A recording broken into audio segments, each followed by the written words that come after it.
போயிட்டு எல்லாரும் போகக்கூடிய இடம் தான், நிறைய பேர் போறாங்க. நீங்க ட்ரெக்கிங்லாம் போக மாட்டீங்களா?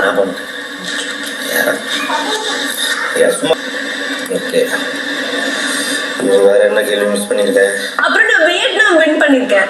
வியட்நாம் ட்ரிப் வின் பண்ணிருக்கேன். வியட்நாம் இங்க வின் பண்ண. சோ எனக்கு தெரிஞ்சு என்னோட பர்த்டே வரும் ஜான் எண்ட்ல. அப்போ நான் பர்த்டே அப்போ வியட்நாம் போவேன்னு நினைக்கிறேன்.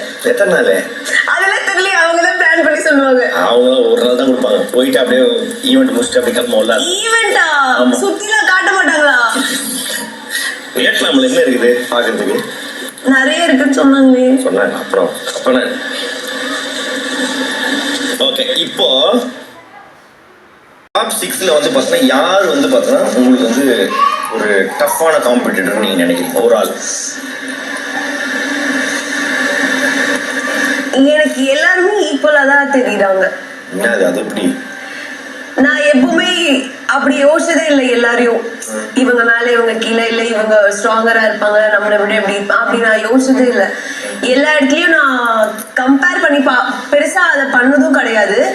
நம்மளாலயும் முடியும், எல்லா இடத்துக்கும் எல்லாருமே ஈக்குவல் தான். அதனால எல்லாருமே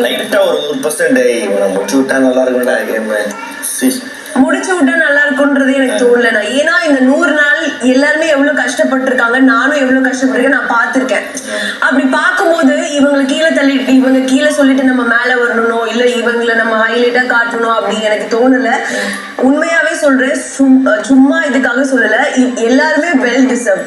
அவங்க இவ்வளவு தூரம் வந்திருக்காங்கன்னா எல்லாருமே ஏதோ ஒரு வகையில ஒரு உழைப்பு போட்டிருக்காங்க. அதனால எனக்கு எல்லாருமே ஈக்குவலா தான் தெரியும். கேமோட ஆரம்பத்துல நம்ம பழகிருக்கோம். சரி, இந்த பொண்ணு நம்மளுக்கு வந்து நேற்று வந்து சாம்பார் வச்சுச்சு, இந்த பொண்ணு எனக்கு சோப்பு கொடுத்துச்சு, அதனால நான் நாமினேட் பண்ணல, ஏதாவது ஒண்ணு நம்ம வந்து இது பண்ணுவோம். இப்ப லாஸ்ட் இதுல வந்ததுக்கு அப்புறம் இங்க நீ மிஸ் பண்ணா முடிஞ்சிச்சு இல்ல, கப்பும் கிடையாது, காசும் கிடையாது, இவ்வளவு டைம் நம்ம வேஸ்ட் பண்ணிட்டோமே அப்படின்ற ஒரு ஃபீல் வரும் இல்லையா? வராதுன்றியா? இல்ல, நீங்க யாரை நீங்க ஸ்ட்ராங்கா நினைக்கிறீங்க அப்படின்னு? ஆமாமா, யாரை நீ வந்து ஸ்ட்ராங், உனக்கு ஒரு காம்படிட்டரா நீ யாரை நினைக்கிற அப்படின்னு நான் கேட்கிறேன். 5 பேருமே ஸ்ட்ராங் தான் எனக்கு. நான் 5 பேரோட தான் போட்டி போட்டு விளையாடணும். ஃபர்ஸ்ட் நான் என்னோட போட்டி இந்த இடத்துல எனக்கு நானே நிறைய என்ன மாத்திருக்கேன் வந்த நாள்ல இருந்து. அதுல இருந்து இப்போ 24 பேரோட போட்டி இப்போ ஒரு 5 பேர் ஆயிட்டாங்க. இப்போ ஒரு வேர்ல்ட் கப் நடக்குதா, செமி ஃபைனல்ஸ் 4 டீம் வரும். அதுல வந்து பாத்தீங்கன்னா எல்லாரையுமே தான் போட்டு அடிச்சுதான் நம்ம இங்க வந்திருக்கோம், நம்மளுக்கே தெரியும். அதுல ஒரு டீம் அப்பா இது எப்படியாவது இந்த ஆஸ்திரேலியா டீம் தூத்துணுண்டா, அவங்க இந்தியா கூட விளையாடக்கூடாது அப்படின்னு நினைச்சுருப்போம்ல. அது மாதிரி அதுல யாரோ ஒருத்தவங்க தூக்கணும்னு நினைச்சா, ஏன்னா அது அப்படி அந்த மாதிரி ஒரு பதில் சொன்னாதான் அது பயங்கரமா இருக்கும்.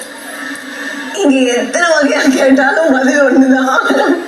எனக்கு 5 பேருமே ஈக்குவலா தான் தெரியுறாங்க. 5 பேருமே வேணாம், இல்ல ஒருத்தர் போயிட்டு ஒருத்தவங்க வரணும் அப்படின்னா எனக்கு அப்படி தோணல. பர்சனலா நான் அப்படி யாரையும் நினைக்கல.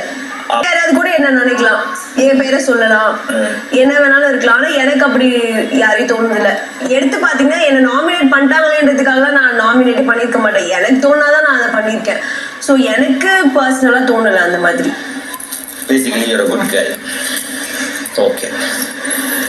வேணாம், இதை சொல்லாதீங்க, இதை சொல்லிதான் திட்டு வாங்கிட்டு இருந்தேன் 13 வாரமா.